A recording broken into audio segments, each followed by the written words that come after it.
बस एक secret ingredient इसमें डालें और ये फ्रूट चाट रमज़ान स्पेशल बहुत मज़े की तैयार होती है। अस्सलाम वालेकुम।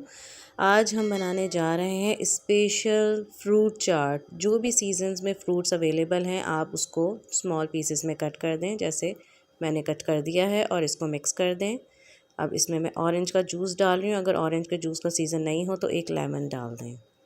2 टेबलस्पून टैंग ऑरेंज डाल दें। यही तो सीक्रेट इंग्रेडिएंट है। जब आप टैंग पाउडर इसमें डालेंगे तो इतना मज़े का टेस्ट हो जाएगा। और 1 टीस्पून चाट मसाला कोई सा भी कंपनी का डाल दें। बस फ्रूट चाट में आपने 2 टेबलस्पून टैंग ऑरेंज ऐड करना है। कोई शुगर ऐड नहीं करनी, अदर कोई चीज़ें ऐड नहीं करनी। बस 1 टीस्पून चाट मसाला और 2 टेबलस्पून टैंग ऑरेंज ऐड करें। बस इतनी मज़ेदार तैयार होती है और ये आपकी चीनी भी बचाएगी, बजट फ्रेंडली भी है और ये बहुत मज़े की तैयार होती है। आप एक दफ़ा ट्राई करेंगे, आपको बहुत पसंद आएगी। हमेशा आप फ्रूट्स इसी फॉर्म में ही खाएंगे।